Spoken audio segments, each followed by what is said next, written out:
শীত পড়তেই এবছর ফের আলিপুরদুয়ারের মাঝেরডাবরি গ্রাম পঞ্চায়েতের দক্ষিণ ধলকর গ্রামে পাহাড় থেকে নেমে এলো একটি পূর্ণবয়স্ক ভালুক। চেকো নদীর ধারে ঝোপে আশ্রয় নেওয়া ভালুকটিকে দেখে মঙ্গলবার এলাকায় আতঙ্ক ছড়িয়ে পড়ে। আলিপুরদুয়ার শহর থেকে প্রায় 15 কিলোমিটার দূরে ওই গ্রামে ভালুকের আনাগোনা দেখতে সকাল থেকে আশেপাশের এলাকায় লোকের ভিড় বাড়তে থাকে। খবর পেয়ে ঘটনাস্থলে ছুটে আসেন বক্সা বাঘ্র প্রকল্পের আধিকারিক থেকে বনকর্মীরা। শুরুতে জাল পেতে ভালুকটিকে ধরার চেষ্টা করেন বনকর্মীরা, কিন্তু সেই চেষ্টা সফল না হওয়ায় অবশেষে ঘুমপাড়ানি গুলি করে ভালুকটিকে ধরে ফেলা হয়। বনকর্মীরা এরপর সেটিকে নিরাপদ জায়গায় নিয়ে গিয়ে চিকিৎসার ব্যবস্থা করেন। সকাল থেকে ভাল্লুক আসছে কোন এলাকায়? দক্ষিণ তালকর।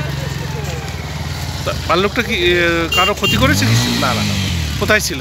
এই জঙ্গল লোকায় ছিল। কোথাকার জঙ্গলে?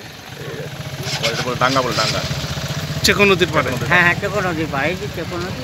আচ্ছা, তারপর কি হলো? এটা সকাল থেকে দৌড়ে ফোন করা হইলো, ফরেস্টকে ফোন করলেন? আসলে অনেকবার চেষ্টা করতে ধরা হয় না, ধরতে পারে না।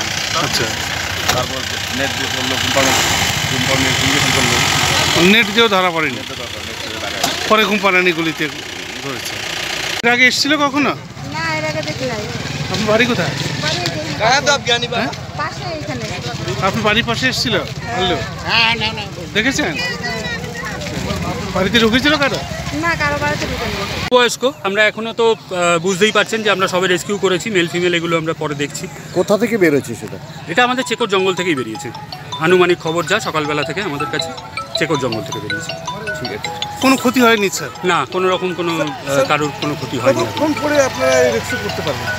আমরা তো রেকর্ড সময়ের মধ্যেই রেস্কিউ করে নিতে পারলাম, যে আমরা প্রথমে সময় দিয়েছিলাম যাতে সম্পূর্ণ জিনিসটাকে আমাদের জিনিসপত্রগুলো চলে আসে এবং তারপরেই আমরা রেস্কিউ করে নিলাম। ওকে কি ঘুমপাড়ানি গুলি? হ্যাঁ, আমরা ট্রাঙ্কুলাইজ করেছি, ট্রাঙ্কুলাইজ করে আমরা এখন আমাদের ভেটেরিনারি ইউনিটে নিয়ে যাচ্ছি। আলিপুরদুয়ার থেকে মনীন্দ্র নারায়ণ সিংহের রিপোর্ট, উত্তরবঙ্গ সংবাদ।